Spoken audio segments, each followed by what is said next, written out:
जी उमर अयूब साहब। बिस्मिल्लाहिर्रहमानिर्रहीम। जनाब स्पीकर, बहुत शुक्रिया, आपने फ्लोर दिया और मैं अपने स्पीच या अपनी इंटरजेक्शन से पहले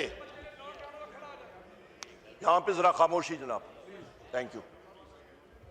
जनाब स्पीकर, मैं आपसे अश्योरेंस चाहता हूं कि जो मैं यहां पे स्पीच करूंगा वो ना सिर्फ हाउस के अंदर लाइव टेलीकास्ट होगी और बाहर भी। ये आपकी assurance on the floor of the house हमें चाहिए होगी। ये नेशनल सिक्योरिटी का इशू है। हमने यूनानिमसली पाकिस्तान की खातिर, हमने गवर्नमेंट के साथ, रिजीम के साथ, पाकिस्तान की खातिर, क्योंकि मेरे कायद, मेरे लीडर इमरान खान साहब का हुक्म हमें आया था, हम लोग पाकिस्तानी हैं, हमारा खून इस मुल्क के लिए हम लोग निछावर करने के लिए तैयार हैं। आपकी एश्योरेंस चाहिए जनाब स्पीकर कि आज जो यहाँ पे बात होगी वो ना सिर्फ असेंबली के अंदर क्लोज सर्किट टेलीविजन पे बल्कि नेशनल मीडिया पे ये लाइव चलेगी और यहाँ या आपके पीसीआर जो आपके वहां पे हैं वहां पे ये काटी नहीं जाएगी। I want an assurance. उसके बाद मैं बात छोड़ दें जी, आज ये डिपेंड कर रहा हूं, मगर आप अपने स्टाफ को भेज दीजिएगा, आप अपने स्टाफ को भेज दीजिए, यहाँ अंदर लाइव चल रही है। कीजिएगा, गवर्नमेंट ट्रेजरी बेंचेस की तरफ से काफी शोर है, आवाज नहीं आई है। आपके दफ्तर में आपका स्टाफ आपको बता देगा कि यहाँ चल रही है। आप रूलिंग दे दे जनाब स्पीकर। रूलिंग दे दी। क्या रूलिंग चल रही है, चल रही है, चल रही है और काटी नहीं जाएगी। चल रही है, ओके। और ये काटी भी नहीं जाएगी। अगर किसी ऑनरेबल मेंबर ने ऐसी बात की जो नेशनल इंटरेस्ट के खिलाफ हुई तो वो मैं कट करा दूंगा। नहीं, हम लोग जान निछावर करने के लिए तैयार हैं। हम लोग क्या बात करेंगे जनाब? बस ठीक है, तो फिर कोई नहीं। हाँ, ये जरूरी है, पर आपकी रूलिंग चाहिए कि काटी नहीं जाएगी, सेंसरशिप नहीं होगा। मैंने रूलिंग दे दीजिए। Thank you. एक बात और करेंगे उमर अयूब साहब।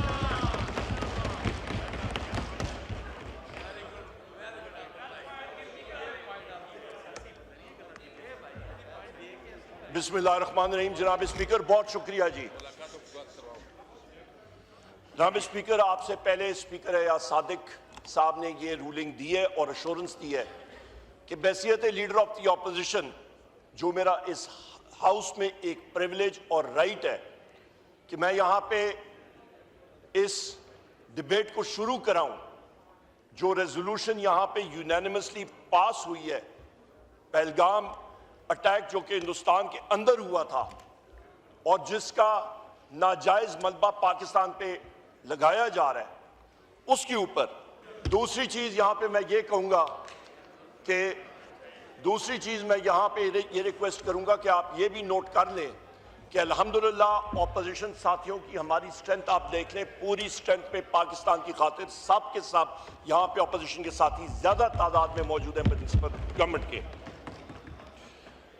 जनाब स्पीकर, यहां पे मैं बात शुरू करूंगा और मैं आपसे रिक्वेस्ट करूंगा कि कहीं पे आपने टोकना नहीं है, ना आपने इंटरप्ट करना है, क्योंकि इशू इतना सेंसिटिव है। आमिर डोगर साहब, सारे साथी, मैं आपसे गुजारिश करूंगा काइंडली आप बैठ के कर लें। थैंक यू जी। मैं यहां पे आपसे गुजारिश करूंगा जनाब स्पीकर के सबसे पहले पहलगाम अटैक जो हुआ था हिंदुस्तान के अंदर, 450 किलोमीटर हिंदुस्तान के अंदर Indian occupied Kashmir, Indian held Kashmir के अंदर होता है। उसका पाकिस्तान के साथ क्या लेना देना?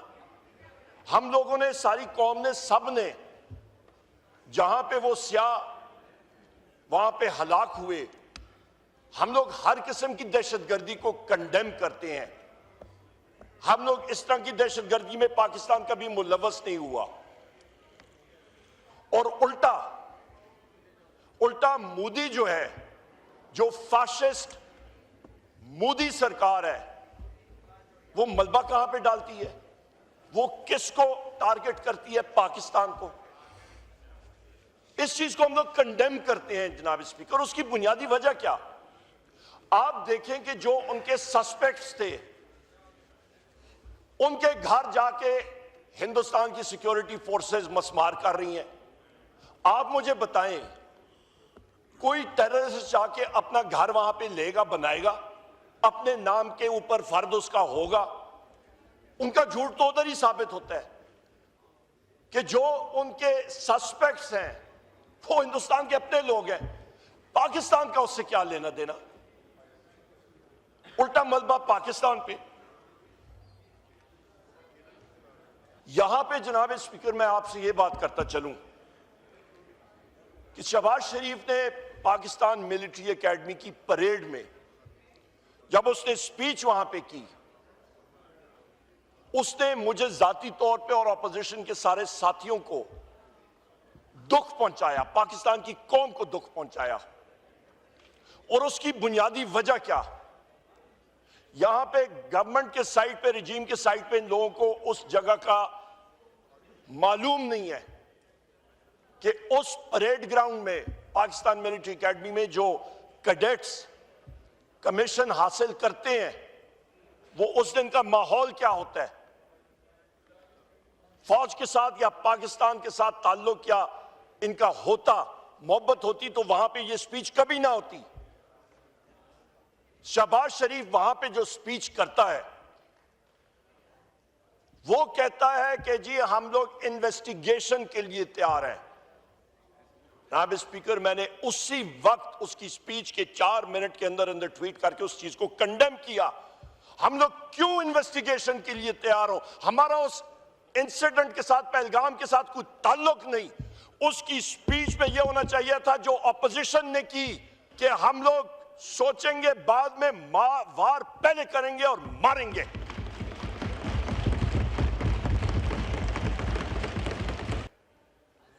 As prime minister of Pakistan, और हमें फख्र है, एयरफोर्स को, मुसल्लह अफवाज को हुक्म किया मारे उनके जहाज को जो इनकर्ज करता है, और वो ही हुआ। ऑपरेशन स्विफ्ट रिटॉर्ट क्या था?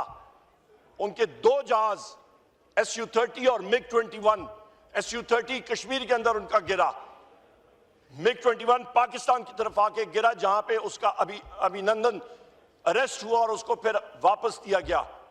ये एक साफ सुथरी, एक क्लियर कट आपका रिस्पांस होता है जनाब स्पीकर। और यह चीज शहबाज शरीफ की स्पीच में मिसिंग थी कि वो घुटने टेक रहा था। मोदी एक फाशिस्ट आदमी है। मोदी एडोल्फ हिटलर का और नाटसी पार्टी की सोच में मोल्ड हुआ शख्स है। वो नरम आवाज या जुबान नहीं समझता, उसको एक सख्त और मुंह तोड़ जवाब चाहिए होता है, तब वो ठिकाने लगता है, उसकी अकल ठिकाने लगती है। हमें कभी भी अपने दुश्मन के आगे एक कमजोर आवाज में बात नहीं करनी चाहिए, कभी भी। मेरे वजीर आजम इमरान खान साहब ने बात भी की थी कि ये मुल्क भी मेरा, ये फौज भी मेरी। यहां के हमारे साथी, हर एक शख्स जिस वक्त खुदा ना खास्ता जंग छिड़ती है, हम लोग अपनी जानें निछावर करने के लिए अपने मादरे वतन के लिए हाजिर होंगे और मौजूद होंगे। यहां के मैं नहीं कह सकता। जनाब स्पीकर, यहां पे मैं ये बात भी कहता चलूं कि इंडस वाटर ट्रीटी मोदी सरकार ने इसको वेपनाइज किया।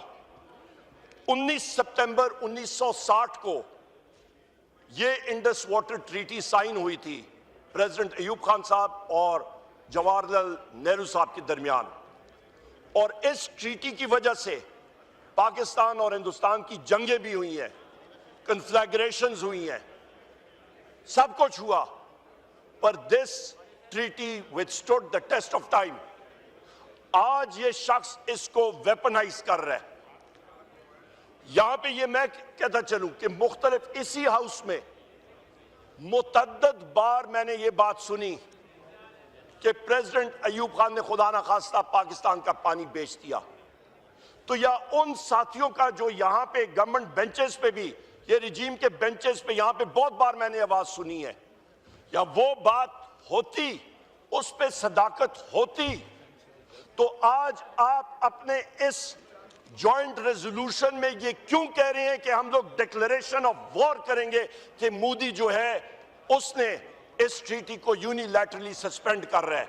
लिहाजा 19 सितंबर 1961 1961 की इंडस वाटर ट्रीटी दुरुस्त थी, पाकिस्तान के फायदे में थी। और आज पाकिस्तान भैया आवाज होके मोदी को कह रहा है कि या तुमने इंडस वाटर ट्रीटी को वायलेट किया, ये एक डिक्लेरेशन ऑफ वॉर होगी। और जो लोग इस पे पहले दराड़ें डाल रहे थे, झूठ कह रहे थे, उनको अपोलोजाइज करना चाहिए या फिर नेशन के सामने आके करना चाहिए कि जी हम लोग गलत थे। यहां पे मैं ये भी कहता चलूं जनाब स्पीकर कि 10 मई 1940 को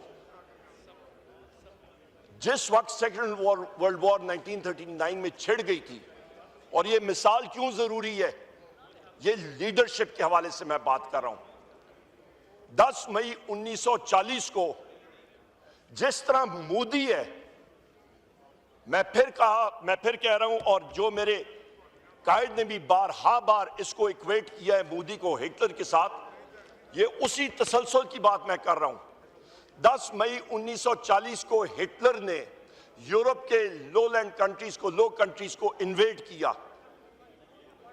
उस वक्त चेंबरलिन था प्राइम मिनिस्टर बरतानिया का, और उसने उससे पहले हिटलर को अपीज करने के लिए जब वो पोलैंड गया, बरतानिया चुप।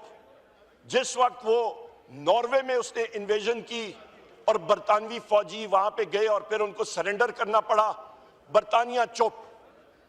जब लो कंट्रीज की इन्वेजन हुई बरतानिया में और वेस्टर्न वर्ल्ड की आंखें खुली कि एक शख्स जिसने खून की होली खेलनी थी, जिसका नाम हिटलर था, उसका अभी रास्ता रोकना जरूरी है। और वो कोई कमजोर आदमी नहीं रोक सकता था।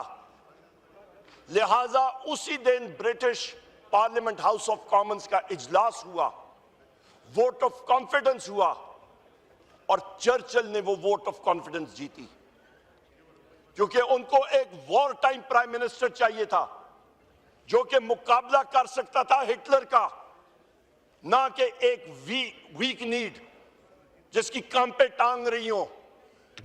और उस शख्स के आने से आप देखें कि सेकेंड वर्ल्ड वॉर का कोर्स क्या तब्दील हुआ।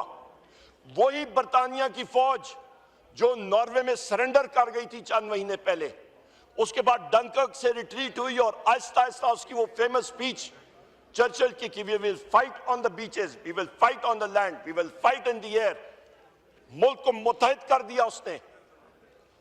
आज भी जनाब स्पीकर इस कौम को जरूरत है, ये वजह मैं क्यों कह रहा हूं जनाब स्पीकर, हमें स्ट्रांग लीडरशिप चाहिए, क्योंकि यहां पे मैं पब्लिकली कह चुका हूं, अपने हलके में था कल, वहां पे स्पीचेस भी कह चुका हूं, आपकी रिजीम कह चुकी है, आपकी मिलिट्री कह रही है कि हिंदुस्तान का अटैक इमिनेंट है, किसी भी वक्त किसी टाइम पे आ सकता है।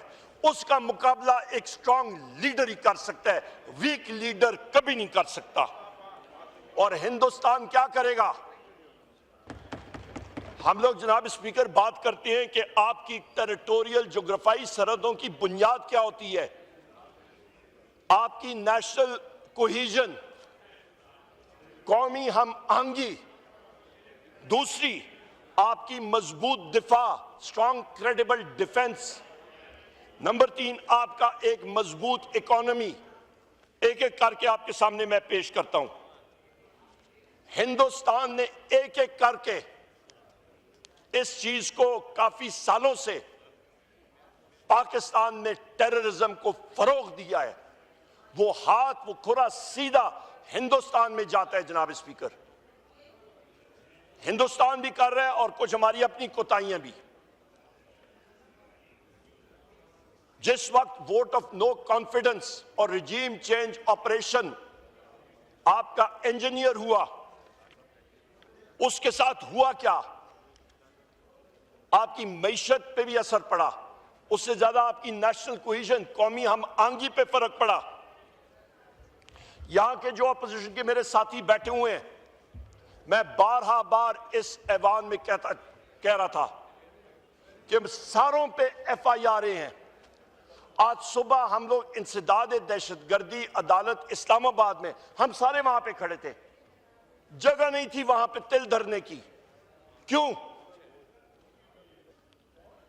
जनाब स्पीकर, यहां पे ये भी मैं बात करता चलूं कि इस वक्त बलोचिस्तान में आग लगी हुई है।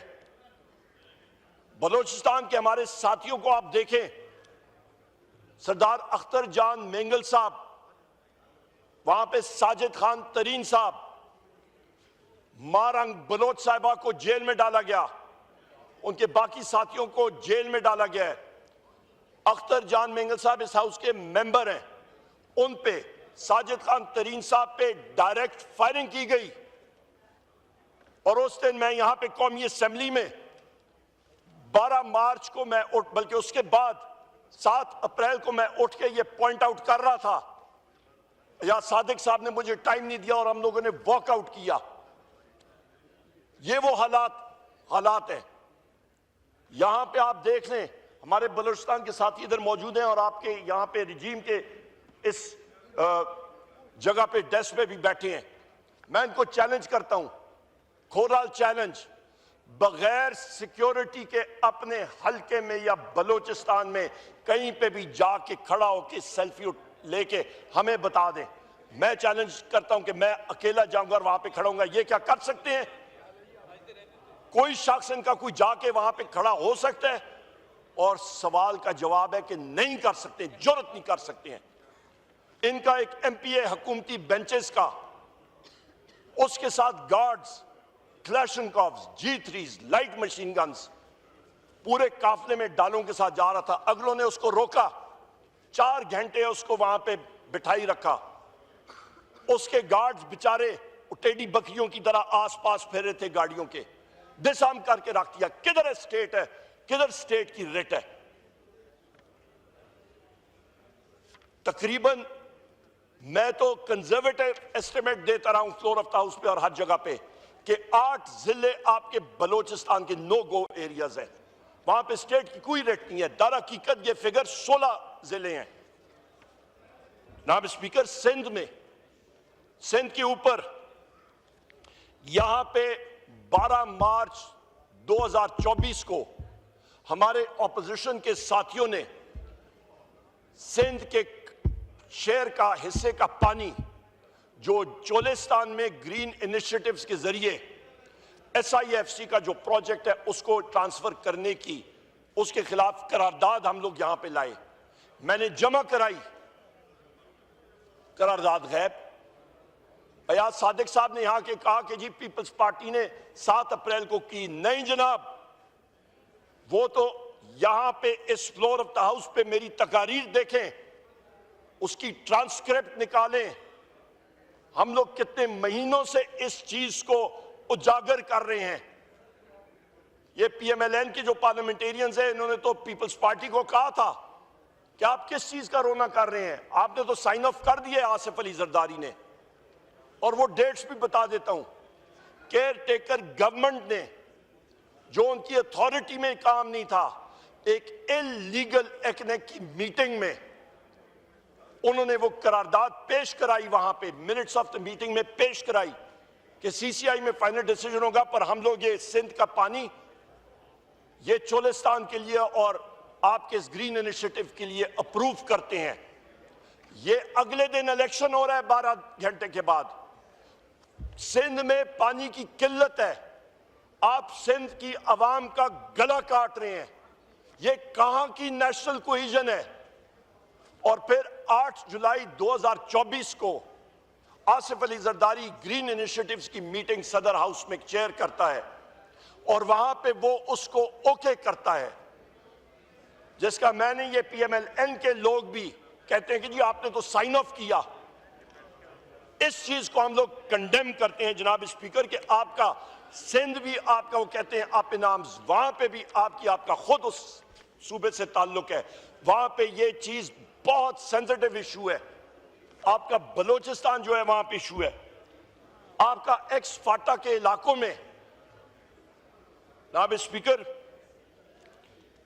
आपका केपी में पाकिस्तान तहरीक इंसाफ की हुकूमत है, आप फेडरेशन के जरिए वो रिसोर्सेज क्यों नहीं ट्रांसफर करते हैं?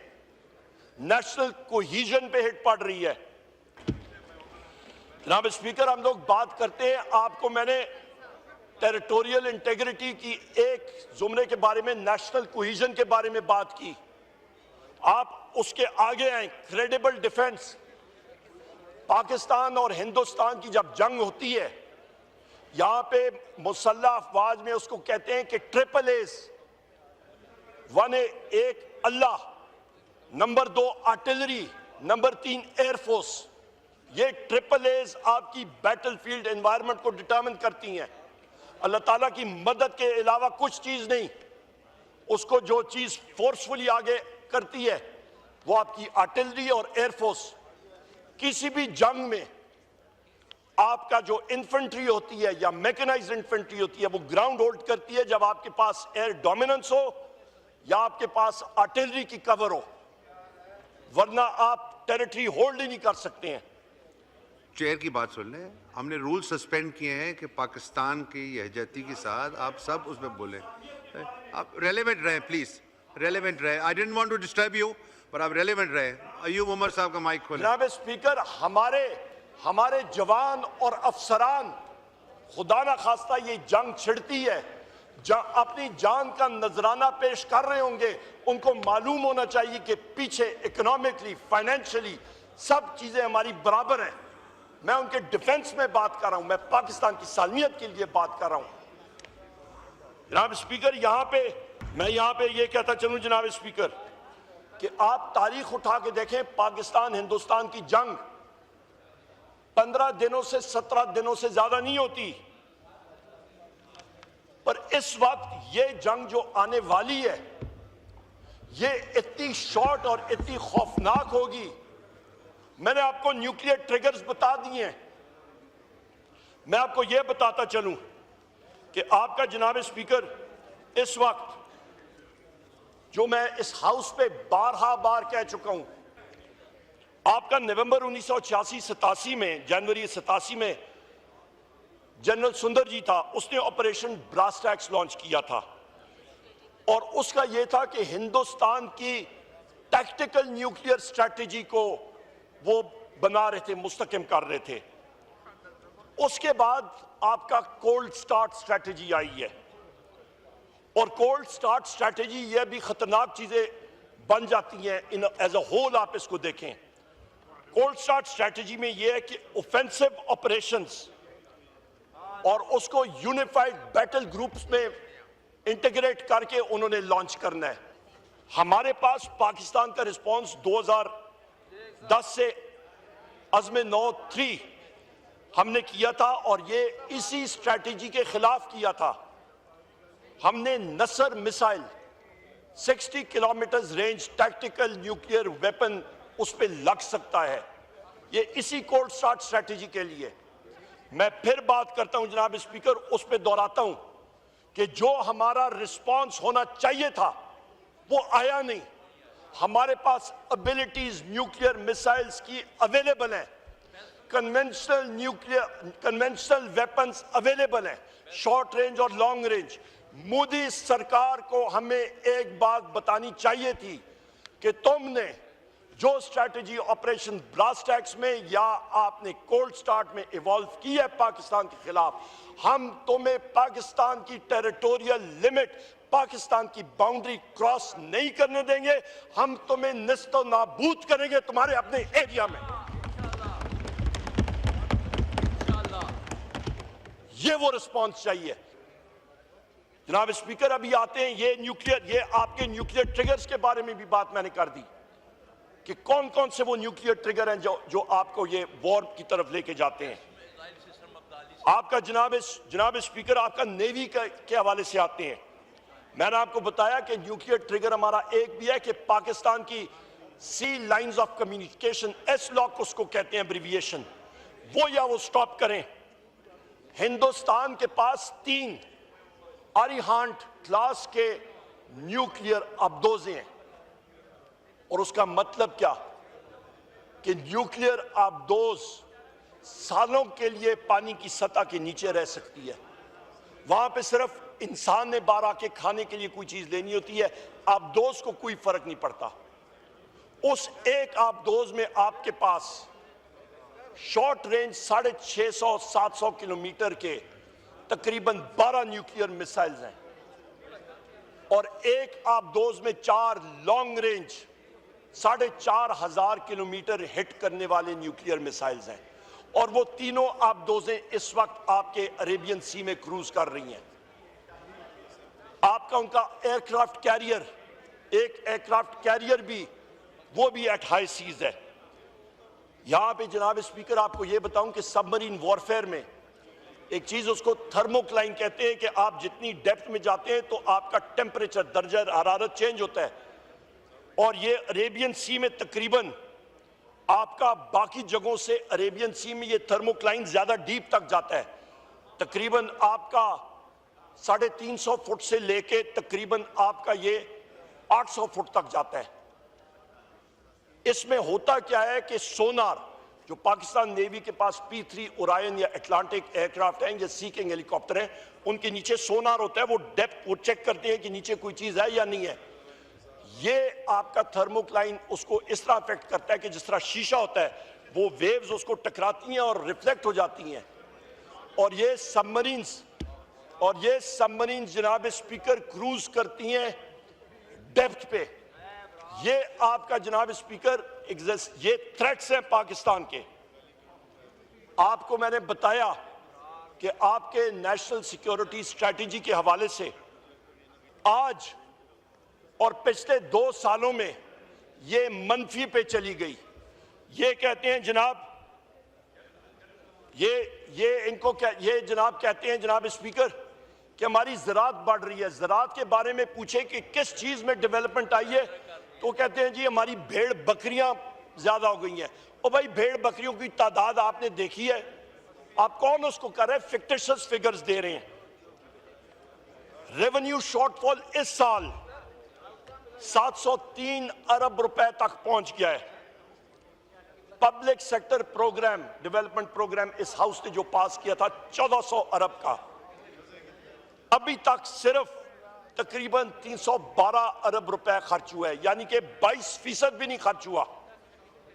यह हमारी मईशत के हालात हैं। पाकिस्तान के रिजर्व्स, जो जंग होती है जनाब स्पीकर, ये हवा में बैठी हुई नहीं होती, इसके लिए जेब में पैसे चाहिए होते हैं। पाकिस्तान के रिजर्व्स इस वक्त या 14 अरब डॉलर के करीब है, तो उसमें आधे तो हमारे हैं ही नहीं, उनको हम लोग हाथ नहीं लगा सकते हैं। कभी एक मुल्क से लिया, दूसरे मुल्क से गिरवी रख के उधर हमने लगाए हुए हैं। 7 से 8 अरब डॉलर या हमारे पास फॉरेन एक्सचेंज रिजर्व्स हो तो आपको पता है जनाब स्पीकर, जंग जिस वक्त छिड़ती है आपका डेली खर्चा जंग में 1.5 अरब डॉलर होता है। सो लिहाजा मैं फिर रिपीट करता हूं, इस जंग में खुदा ना खास्ता ये जंग छिड़ती है तो हमें पहली जगह पे हिंदुस्तान को उसके अपने इलाके और टेरिटरी में अटैक करके नुस्त नाबूद करना पड़ेगा, उनको आगे नहीं आने देना होगा। ये हमारी लीडरशिप का फर्स्ट स्ट्राइक इसको कहते हैं। फर्स्ट स्ट्राइक हमारे पास होनी चाहिए। हम लोग रिएक्शन के लिए इंतजार ना करें। यहां पे जनाब स्पीकर, जिस वक्त कनाल्स के ऊपर, सिंध के कनाल्स का जिसका मैंने जिक्र किया, 12 मार्च 2024 को ऑपोजिशन की करारदाद आपके यहाँ पे चेंबर, आपके ऑफिस में दी जाती है, बाकायदा उसकी रिसीविंग है। मैंने लेटर लिखे, वापस आया कि जी वो बैलेटिंग में नहीं आई। ओ भाई, हमें कोई इन्फॉर्म किया गया, कहीं पे उसको लाया गया, यहाँ पे गलत बयानी हुई कि ऑपोजिशन की कोई करारदाद ही नहीं आई। ये गलत बात है। ये एक इंपॉर्टेंट चेयर पे आप बैठे हुए हैं और गलत इंफॉर्मेशन देना भी हमारा प्रिविलेज का, हमारा इस्तिकाक इस हाउस का मजरू होता है। आपने खुद जमा किया अली मोहम्मद खान साहब, जो हमने साइन किया था। जनाब स्पीकर, हमारी ऑपोजिशन की स्पीचेस नहीं टेलीकास्ट होती किसी भी मेंबर की, और मैंने पहले भी मौलाना साहब ये बात की थी। जब आप भी बात करेंगे आप भी एश्योरेंस लीजिएगा, हमने एश्योरेंस ली थी स्पीकर से कि जो आज हम लोग बात कर रहे हैं आप टेलीकास्ट करेंगे। इतनी जुर्रत होनी चाहिए, हाजूज माजूज में भी इतनी जुर्रत होनी चाहिए कि वो मौलाना साहब की बात, अजगज़ई साहब की बात, सारे साथियों की बातें वो दिल खोल के सुने। मेरे भाई जुनेद अकबर खान साहब की स्पीच, उसका रिकॉर्ड ही नहीं है, गायब हो गया। कौन सा हाजूज माजूज नाजिल हुआ रात के अंधेरे में? जनाब स्पीकर, बात आती है ब्रीफिंग के हवाले से। ये मेरे साथी बैरिस्टर गौर साहब हमारे चेयरमैन पार्टी हैं, ये बैठे हुए हैं। ब्रीफिंग की इत्तला ये आपको खुद भी बताएंगे, तकरीबन 3 बजे रात को आती है कि जी तारड़ साहब और जनाब अल्लाह भला करे DGI SPR ये ब्रीफिंग देंगे। जनाब स्पीकर, इस रिजीम का कोई एक सीनियर शख्स वहां पे आता नहीं है और मलबा किस पे डालते हैं? ऑपोजिशन पे। भाई अता तारड़ के पास कौन सी ऐसी इंफॉर्मेशन वो देगा जो हमारे पास पहले नहीं है? आप नेशनल कोहिजन के बारे में बात करते हैं, नेशनल कोहिजन हमारी क्लियर होनी चाहिए। लोगों को इकट्ठा करें इस टाइम पे, मुल्क की सालमियत का मतलब का सवाल है। और ये रिजीम नहीं सीरियस नेशनल कोहिजन के लिए, क्योंकि ये कठपुतलियां हैं। जनाब स्पीकर, आखिर में मैं अपनी बात समेटते हुए मैं ये बात करूंगा कि हमारी डिमांड है कि एक ऑल पार्टीज कॉन्फ्रेंस जरूर बुलाई जाए। बहुत शुक्रिया। हम यहां पे हम सीसा पिलाई दीवार की तरह अल्हम्दुलिल्लाह खड़े हैं जनाब स्पीकर, खड़े रहेंगे। आपने अपने मादरे वतन के लिए अपना खून नछावर करने के लिए तैयार हैं। बहुत शुक्रिया जी। शुक्रिया।